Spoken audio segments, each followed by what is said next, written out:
प्रधानमंत्री नरेंद्र मोदी आज काशी पहुंचे। प्रधानमंत्री ने कहा, कोरोना की दूसरी लहर को यूपी ने जिस तरह संभाला वह अभूतपूर्व है। कार्यों का नतीजा है कि आज यूपी में हालात फिर संभलने लगे।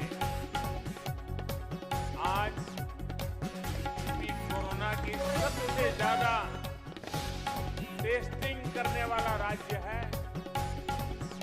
आज यूपी पूरे देश में सबसे ज्यादा वैक्सीनेशन करने वाला राज्य है। सबको वैक्सीन, मुफ्त वैक्सीन, इस अभियान के माध्यम से गरीब, मध्यम वर्ग, किसान, नौजवान सभी को सरकार द्वारा मुफ्त वैक्सीन लगाई जा रही है। बहनों और भाइयों,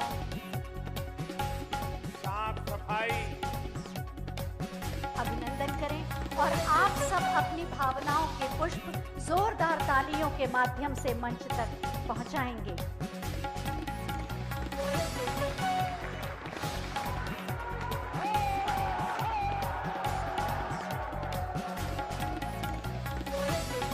अपने स्थान पर बैठ जाएं।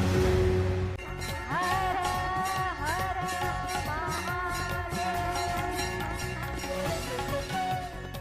भारत माता की वंदे वंदे। बहुत बहुत स्वागत, अभिनंदन, वंदन माननीय प्रधानमंत्री जी। काशी की इस नगरी में जो आपकी नगरी है, आपके चरणों में हमारा प्रणाम।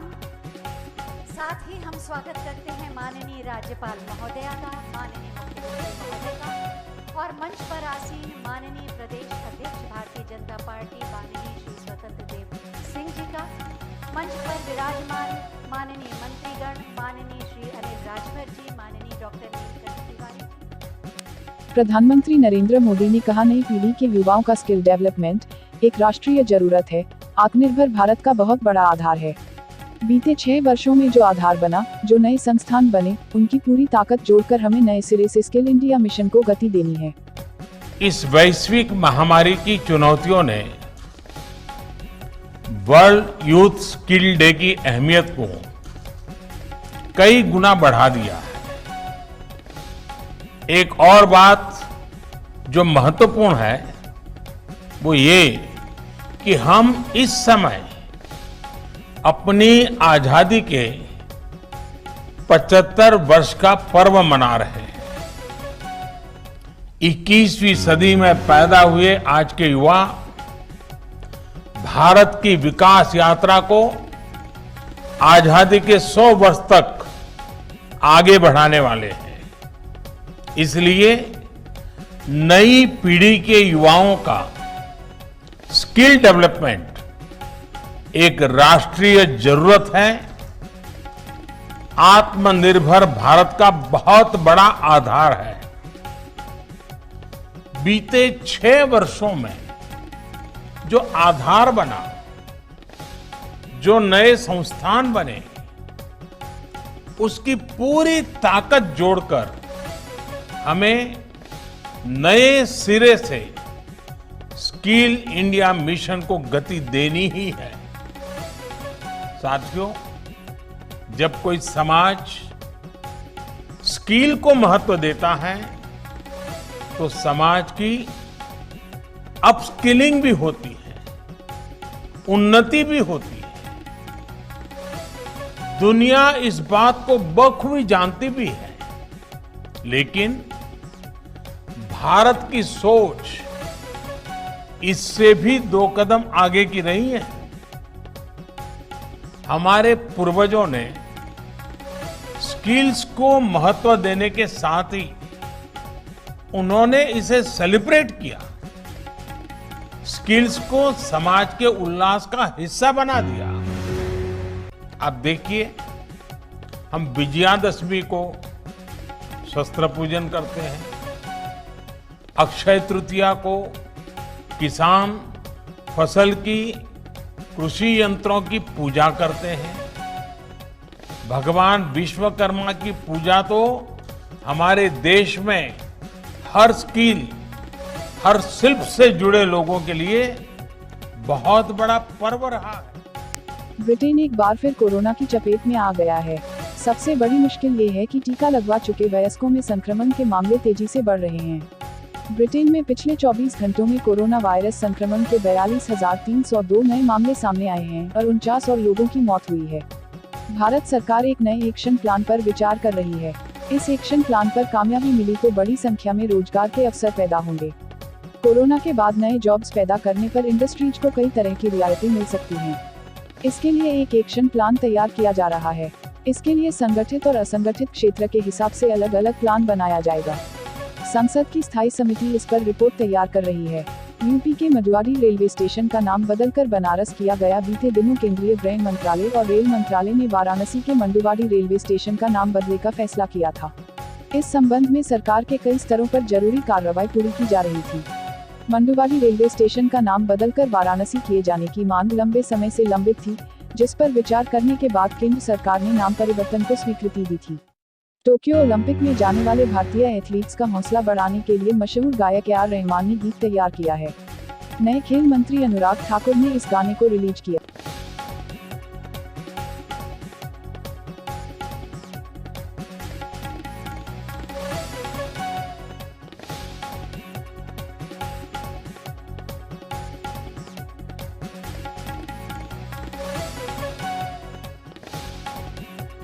विश्व स्वास्थ्य संगठन ने कहा है कि पिछले एक सप्ताह में दुनिया में 30 लाख कोरोना संक्रमण के नए मरीज मिले हैं। मरीजों की संख्या में करीब 10% की वृद्धि दर्ज की गई है। इसके साथ ही मौत के आंकड़े भी 3% बढ़े हैं। यह देश एशिया का सबसे बड़ा कोरोना का हॉटस्पॉट बन रहा है। यहाँ एक दिन में 54,000 से ज्यादा नए मामले आए।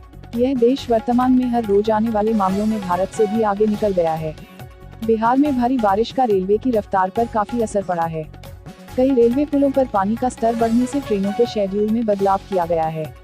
रेलवे प्रशासन ने दरभंगा समस्तीपुर रेलखंड पर मुक्तापुर समस्तीपुर स्टेशनों के बीच के कई ट्रेनों के शॉर्ट टर्मिनेशन, शार्ट ओरिजिनेशन और रूट परिवर्तन का फैसला किया है। समाजवादी पार्टी के बाद अब भारतीय जनता पार्टी ने कैंपेन सॉन्ग लॉन्च कर दिया है। 2 मिनट 20 सेकंड के इस वीडियो में उत्तर प्रदेश सरकार की उपलब्धियों का गुणगान करते हुए मुख्यमंत्री योगी आदित्यनाथ को शेर बताया गया है।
नीच का भेद नहीं है, सबको गले लगाया है।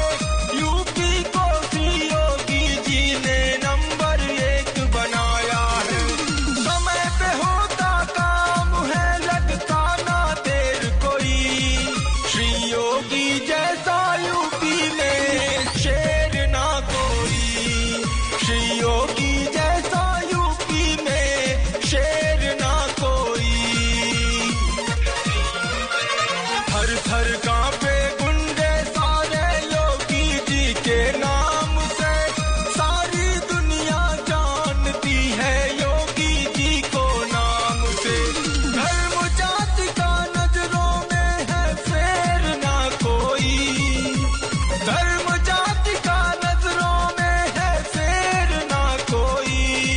श्री योगी जी जैसा दुनिया में शेर ना कोई।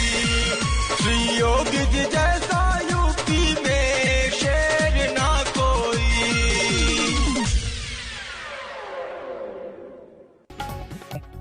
भारत में आतंकवाद तथा उसे पोषण देने वाले तत्वों से मुकाबला करने के लिए अंतर्राष्ट्रीय कानूनी प्रक्रिया को मजबूत करने के वास्ते गुटनिरपेक्ष आंदोलन से नेतृत्व का आह्वान किया।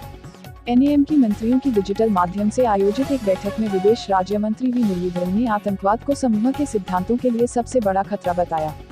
गुटनिरपेक्ष आंदोलन 120 विकासशील देशों का एक समूह है। कोरोना की तीसरी लहर आने से पहले दिल्ली एम्स ने डॉक्टरों के अवकाश मंजूर कर दिए हैं, जिसके तहत आगामी 17 दिन तक एम्स के 50% डॉक्टर अवकाश पर रहेंगे। एम्स प्रबंधन ने दावा किया है कि इस फैसले की वजह से मरीजों की स्वास्थ्य सेवाओं पर कोई असर नहीं पड़ेगा, लेकिन कई मरीजों ने बताया कि डॉक्टरों के अवकाश पर होने के चलते उनकी डेट आगे बढ़ा दी गई है। पाकिस्तान ने बलूचिस्तान प्रांत से सटी अफगानिस्तान की सीमा के प्रमुख रास्ते को बंद कर दिया है। अफगानिस्तान में तालिबान लड़ाकों के महत्वपूर्ण स्पिन बोल्डेड क्रॉसिंग पर कब्जा जमाने की रिपोर्ट के बाद पाकिस्तान ने यह कदम उठाया है। Please subscribe Aviral Times for latest news update and press the bell icon to get all the latest